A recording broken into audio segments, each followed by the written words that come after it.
இன்றைக்கு நீங்கள் என்ன செய்ய போகிறீங்க? நான் இன்றைக்கு வேர்க்கடலையை வேக வைக்க போகிறேன். வேர்க்கடலை வேக வைக்கிறதுக்கு தேவையானது வேர்க்கடலை, தண்ணி, அப்புறம் உப்பு. இது மட்டும்தான். முதல்ல வேர்க்கடலையை கழுவிடலாம். அதில் மண் எல்லாம் இருக்கும். ரொம்ப பூமிக்கு அடியில் விளையிறதுனால அதில் ரொம்ப மண்ணெல்லாம் இருக்கும். அதனால் நல்லா கழுவி எடுத்துக்கலாம். கடலையை கழுவும்போது அதில் வேண்டாத கடலைகள்லாம் இருக்கும். அதை நம்ம எடுத்துடலாம். அப்படி நல்லா சுத்தமாக நம்ம கழுவி எடுத்துக்கிடலாம். 2-3 தடவை கழுவிடலாம். ஏன்னா அதில் மண்ணெல்லாம் இருக்கும்.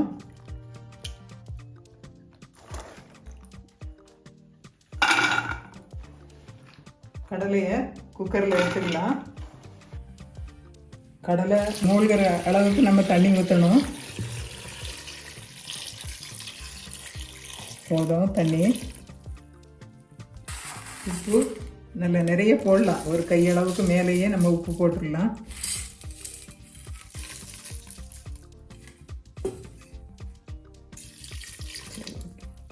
சரி, தண்ணி போதும்.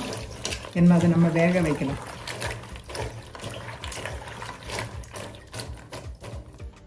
கேஸ் ஆன் பண்ணுவோம். குக்கர் அதில் வச்சிடலாம். மூடிடலாம்.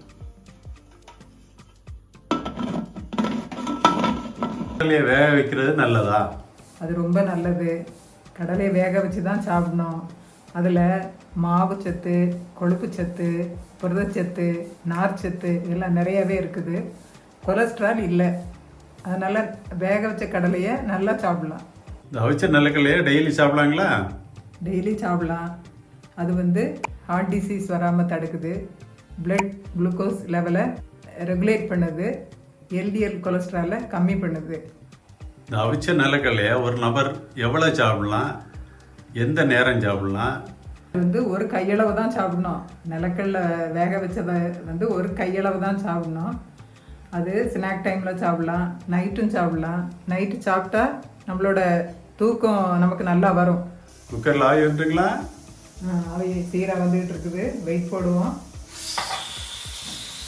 வெயிட் போட்டு 7 விசில் வர்ற வரைக்கும் நம்ம வச்சுருக்கலாம். குக்கரை ஒரு 10 மினிட்ஸ் அது ஆவி போகிற வரைக்கும் தான் நம்ம வச்சுருக்கணும். அதுக்கப்புறம் உடனே திறந்து வடிகட்டிடணும். அப்படி வடிகட்டாமல் தண்ணிக்குள்ளே போட்டாச்சுன்னா அந்த கடலை உப்பு தண்ணியை ரொம்ப இழுத்துக்கும். ஸ்டீம் எல்லாம் போயிடுச்சுது. வெயிட்டை நம்ம எடுத்துடலாம். குக்கரை ஓப்பன் பண்ணுவோம்.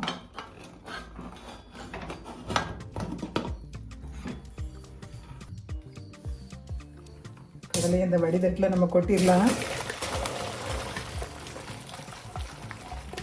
வடிகுடையில் நம்ம தட்டி கடலையை இதில் வச்சுருக்குறோம். என்ன அதை வேறொரு பெரிய தட்டில் நம்ம போட்டு ஆற வைக்கணும். இது நாட்டுக்கடலை சின்னதாக இருக்கும். ஆனால் டேஸ்ட்டு நல்லாயிருக்கும். ஹைப்ரிட் பெருசாக இருக்கும், டேஸ்ட்டு கம்மியாக இருக்கும்.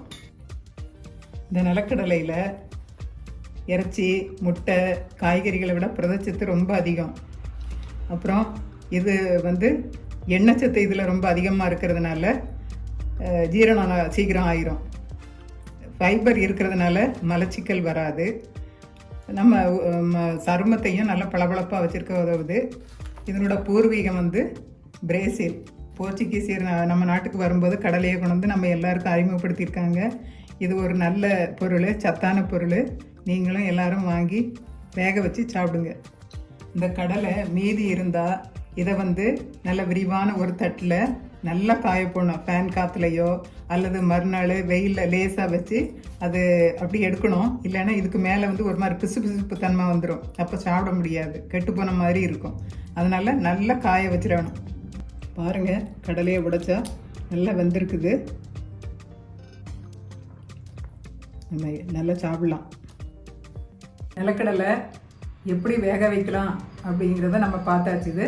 அடுத்து வேற ஒரு நல்ல ரெசிபியோட சந்திக்கலாம். நன்றி, வணக்கம். அம்மா கைவண்ணமே சுவையும் மனமும் பிரமாதமே. அம்மா கைவண்ணமே சுவையும் மனமும் பிரமாதமே. அம்மா கைவண்ணமே சுவையான இனிப்பு வகையும் முறுமுறுப்பான முறுக்கு வடையும் உடலுக்கும் மனதிற்கும் நல்ல ஆரோக்கியத்தை கூட்டும் சுவையும் ஆடை அலங்கரி கலையும் பல பயனுள்ளதான யோசனையும். வாருங்கள் பாருங்கள் செய்ய முயலுங்கள், சமைத்து பாருங்கள் சுவைத்து மகிழுங்கள். அம்மா கைவண்ணமே